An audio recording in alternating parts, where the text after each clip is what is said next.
Momentary. I feel the way the sun rises up in the morning. Blanketed by clouds it'll only see again when it forgets the feeling of the cloud that once held it before. The clouds will greet her once again with a timid, "Do you remember the way I once caressed you?" To the sun's answer, "No." And those clouds will cry and there will be rain, and the day ahead will go on. I felt the way the sun collapsed to the ground to let the moon rise from the soil. Without sacrifice, she would have never seen the sky.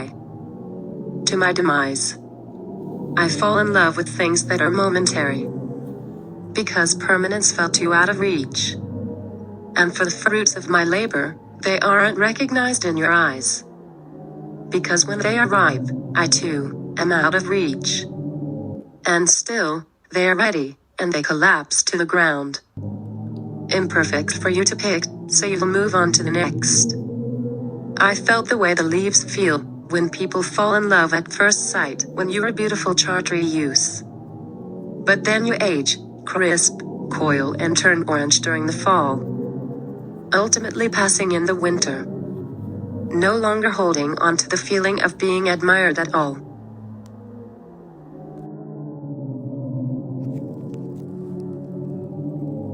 Small. There's a smaller version of myself, inhabiting the walls of my body, residing in my stomach, oftentimes beaming up to my chest. Every hour I scream at the ivory sky, who is otherwise my ribcage. This chamber feels desolate. I'll never cry loudly enough. Conversation. On my voyage into the city, I sat down on the bench of the train platform, waiting. The resilience of the grass growing among the tracks, with poppies and lavender-colored flowers alongside it had struck me. The grass, in all of its strength, had been ran over by the heavy wheels of the train, several times a day. And still, after being trampled on a day-to-day basis, it lives. It drinks the rain when it pours above it and doesn't care for the black soot. It's stuck, but still, makes a better situation of what its destiny is. I'll listen to two birds having a conversation. One was on the platform's direction going towards the city, and the other was on the side of the platform where you get farther east from the city. And still, neither one of them could care less about what direction the city was. Most likely, conversed about how they tried eating a new flower, or tried a different seed or built a new nest. I wish that was all I had to worry for. Crimson. I raise my white flag in the air. I surrender. I have given up. I'll lift my handkerchief as far as my arm allows me to extend myself, and still, not high enough for you to see. My surrendering is out of your sight. I hold my flag too close to the ground. My arms are weak from carrying the weight of my suffering. My eyes weary and worn from the tears I've shed. I still see. With astigmatism, I still see. The white flag I hold, clenched in my fist with the last puzzle pieces of my strength, turns to crimson. My surrendering, my sacrifice is not pure. My banner is cherry-stained from the droplets of my own blood. I still think about the very beginning. I remember pulling out my notebook in your room and writing. I am not looked at the same. He looks at me like he wants to kill me. I am looked at like he's exhausted by me. But he still says he loves me. I sacrificed myself for you. I sacrificed myself like I deserved to be put on the pedestal of agony. I sacrificed myself like I deserved inferno. An inferno to me was longing for the version of you that I once had that didn't wound me. And there I was placed, trying to figure out how to be level with you, the present you. The you that left me mortified. I told myself, I would have slashed holes in my hands to feel love. And let myself bleed. Fertilize the grass beneath me, so that my love for you could grow deep into the earth, and perhaps I would feel something. I would have fed the flowers and gardens. and my love would live through the greenery around me. Now, I'll look back at it and I thank whatever greater God rules over the clouds above me for not even allowing myself to sweep up broken glass out of fear that the glass would nick my hands on accident. I would rather die than try to force myself, give up my dignity, to love the monster that is you. Subconsciously, I knew I couldn't afford to make my white flag, my surrender, my deference any more crimson than it already was. I needed to remain pure for you. In a small corner of my flag that I still kept white and away from my suffering, I needed to remain pure. I needed to not say a word. I needed to keep my feelings to myself and bury them in the yard I didn't own.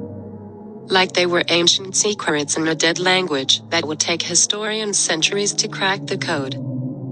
There was a ticking time bomb sewn into my soul. At any moment, I would have exploded. But that's not like me, it's not like me at all, so I didn't. I had learned to operate that bomb before it was close to destroying me. I became a genius in navigating my own tranquility, for you. After you, I sat on the floor in my shower, something I haven't done since the last time this happened. I held my white flag in my hand, I unclenched my fist, and I cried, how many times must I be vulnerable, just to become empty again? I felt the water rain on me, on my vulnerable, nude, frail and withered vessel. After you, I still carry a sullen feeling in my stomach and pelvis. I felt, and still feel disconnected from my own skin. I couldn't tell if the water was hot or cold. I looked at the white flag, and my blood had washed out. And I was pure again, when I was away from you. And now the crimson doesn't plague me.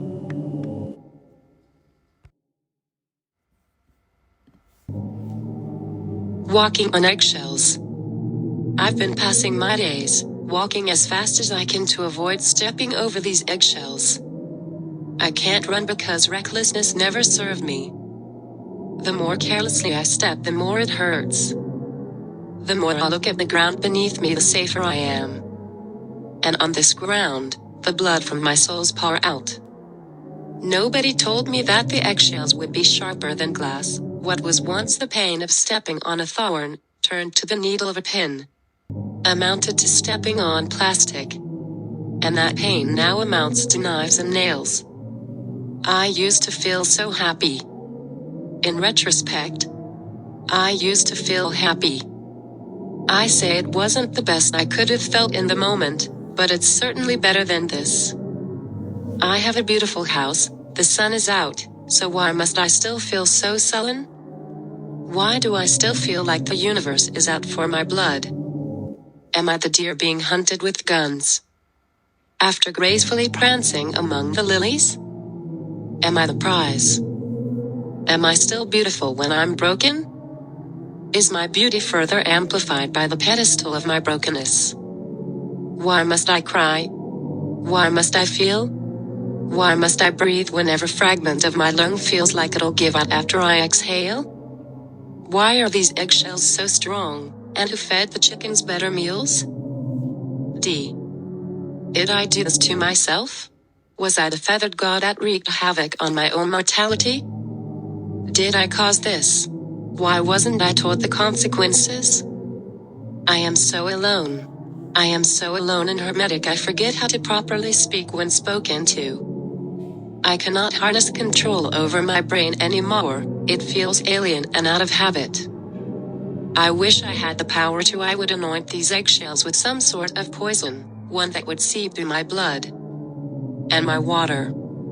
One that would move through my veins and take over the rest of my arteries. That poison would dance throughout every one of my limbs, taking over my body like it was a ballad, taking all the space of each and every corner inside of a ballroom. Unfortunately, this ballroom has no chandeliers, no beautiful drapery, no clean tables and glasses of expensive wine. This ballroom has wooden windows graced with spider webs and dust, held up by nails rusting from old age. This ballroom has fragile curtains and a "Caution, wet floor" sign. with a face at the roof, where the chandeliers and tasteful illumination were supposed to hang from. Weeping. The wine is my blood, but it's still at the bottom of my feet, where these eggshells still kept deep. They say the third time's a charm, but maybe it's my fourth or fifth year. I can only fantasize about it, because the closest thing I can get is the continuum of my suffering. The continuum of my pain. The ground which feels like broken glass. And these broken eggshells.